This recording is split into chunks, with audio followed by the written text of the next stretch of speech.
আসসালামু আলাইকুম এভরিওয়ান। আশা করি আপনারা সবাই অনেক বেশি ভালো আছেন। আমি অনেক বেশি ভালো আছি আলহামদুলিল্লাহ।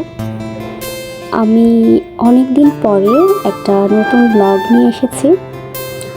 অনেক দিন পরে বললাম কারণ আমার এক্সামের জন্য আমি আসলে ওরকমভাবে টাইম পাই না ব্লগ আপলোড করার, এডিট করার। সো আজকে আমরা বের হয়েছি আমি আর আমার আম্মু। আমাদের বাসা যেহেতু মিরপুর 14 খুব কাছাকাছি, আমি আর আমার আম্মু মিলে সেখানে গিয়েছিলাম।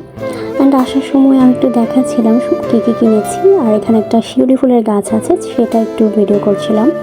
তো এই চিপসটার কথা যদি একটু বলি, এটা নাকি পটেটো ক্র্যাকার্স চিপ। সো আমি এটা এক প্যাকেট কিনে নিয়ে এসেছি অ্যান্ড বাসায় এসে পাকোড়ার প্রিপারেশন করা শুরু করে দিয়েছি। এই যে আমি সব কিছু ধুয়ে কেটে নিয়েছি, এখন একটা একটা করে জাস্ট মাখাবো। এই যে প্লেটে আমি সব কিছু নিয়ে নিয়েছি একসাথে।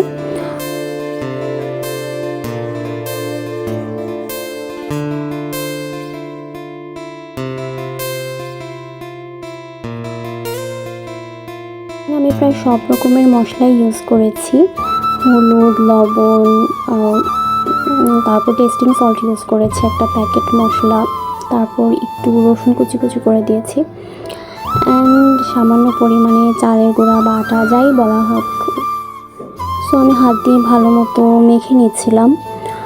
এটা দেখা যায় যে সবজি থেকে একটু করে পানি বের হয় পরবর্তীতে, সেখানে আবার একটু চাইলে চালের গুঁড়া অ্যাড করা যায়, আবার পানি অ্যাড করে সব কিছু মিক্সচারটা আর একটু ঠিকঠাক করা যায়। আমি পরবর্তীতে সেটা করেছিলাম।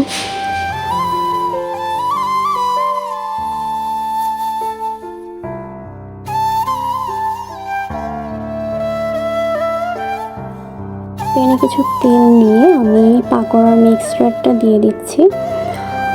একটু একটু করে দিচ্ছিলাম আর একটু পাতলা করে দিচ্ছিলাম যেন ক্রিস্পি হয় খেতে।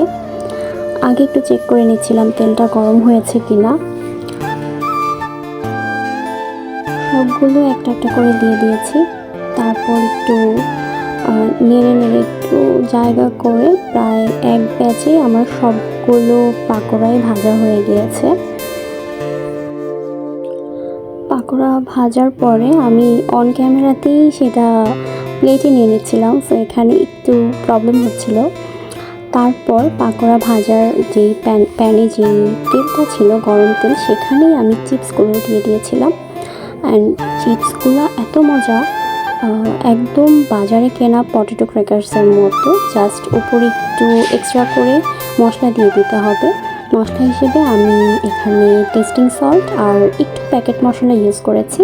আপনারা চাইলে যে কোনো কিছু ইউজ করতে পারেন, বাট খেতে এটা অনেক বেশি মজা ছিল। সো আমি আর আমার ভাই, ছোটো ভাই, আমার আম্মু মিলে সবাই মিলে পাকোড়া এনজয় করছি। অ্যান্ড তারপর আমি একটু বারান্দায় গিয়ে দাঁড়িয়েছিলাম। আমাদের বারান্দার এখানে একটা বিল্ডিংয়ের কাজ চলছে, সেজন্য দিনের বেলায় খুব বেশি সাউন্ড হয়, রাতের বেলা সব কিছুই চুপচাপ থাকে। দাঁড়িয়ে থাকতে খুব বেশি ভালো লাগে। তো আমি কিছুক্ষণ দাঁড়িয়েছিলাম এখানে, কিছুক্ষণ ভিডিও করছিলাম। অ্যান্ড এই তো আজকের ব্লগ এই পর্যন্ত।